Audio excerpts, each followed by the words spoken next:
Hey everybody, Mark Walters with BigFanboy.com here once again at the Dallas International Film Festival, our last day in the interview suite.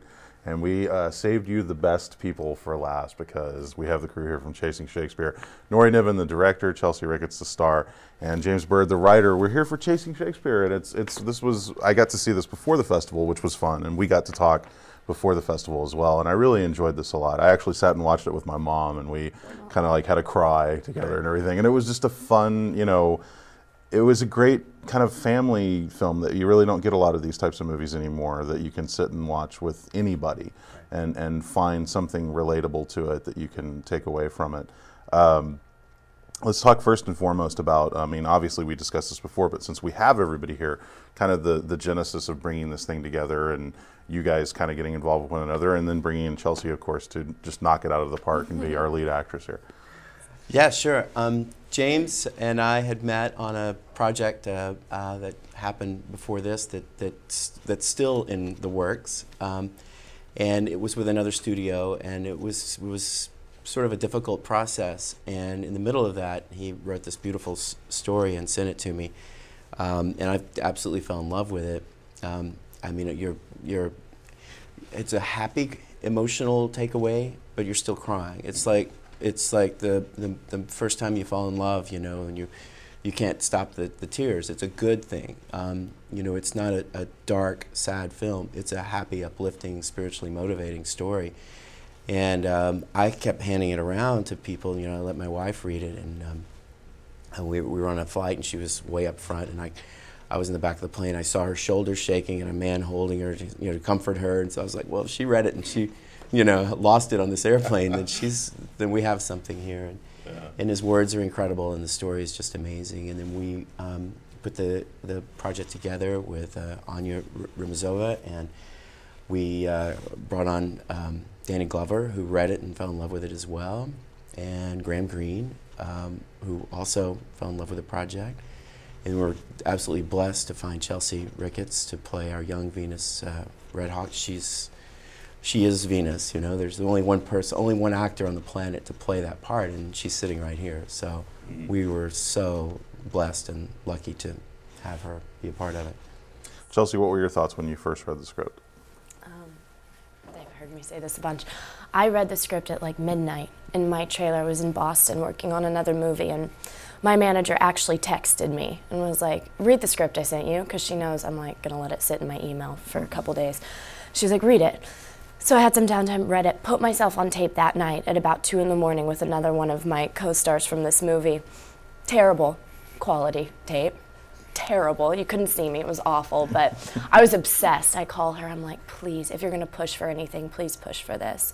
As soon as I read it, I just connected to it.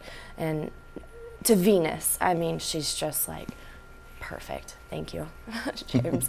She's perfect. It's like every actress looks for a character like that, where I truly do get to portray so many different emotions. And James made her real. Like, she's a real person. Like, humans aren't just one note. I get to go from being happy to sick to in love, and like all these different ranges. And it was so intriguing for me. It was like a dream role. James, talk a little bit about seeing your words on that screen and seeing, someone like Chelsea bringing it to life, and just kind of that final result, watching that and seeing it all come to life. What was that feeling like? It was a surreal feeling, because I spent so many months writing in my garage. So I see day after day, it's just paper, white paper on black words, vice versa. And so now seeing it become a real thing, real human beings, real storytelling. Everyone has a past, a future, upset.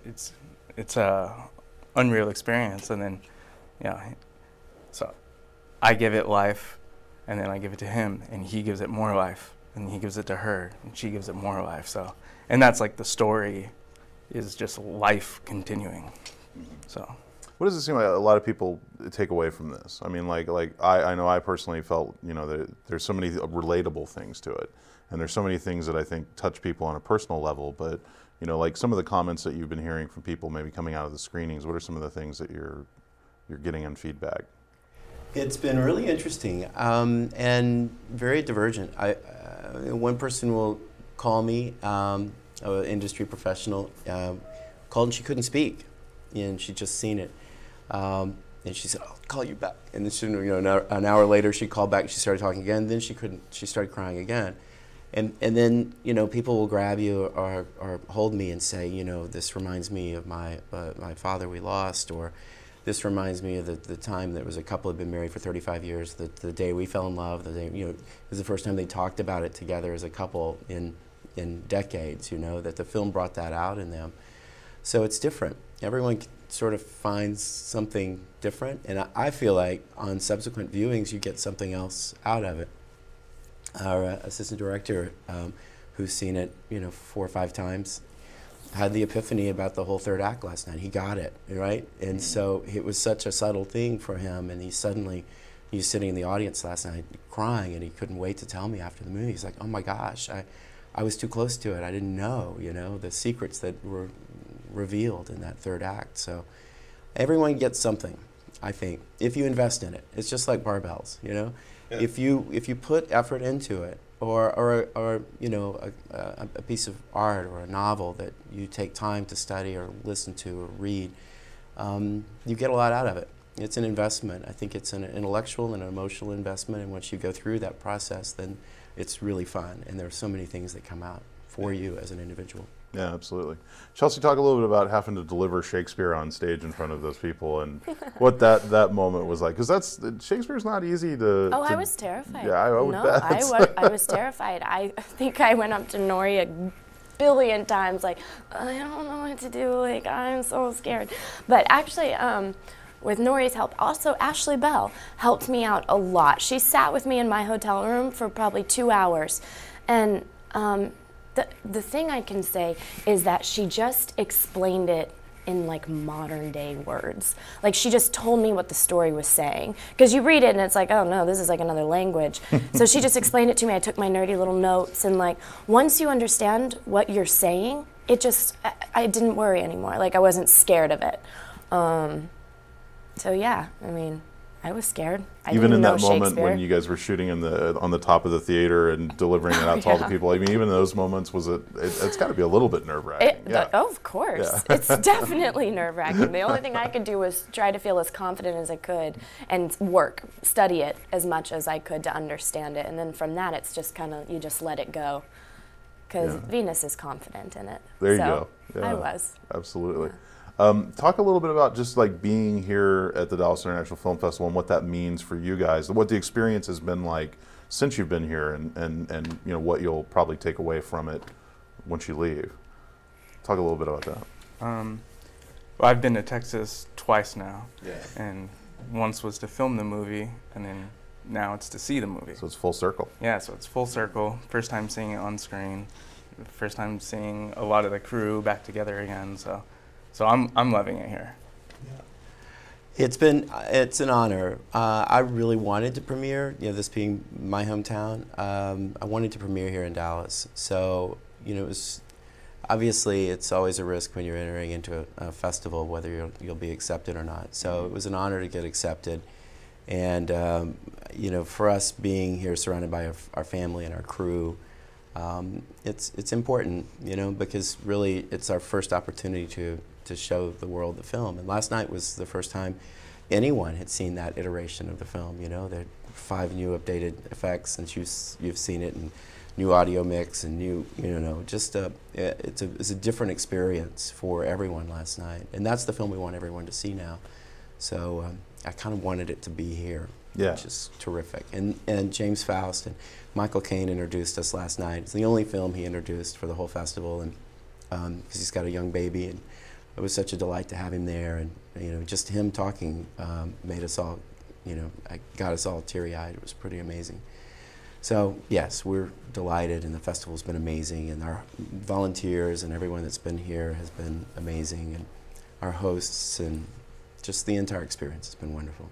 And you included. Oh, I don't know about that, but we'll see.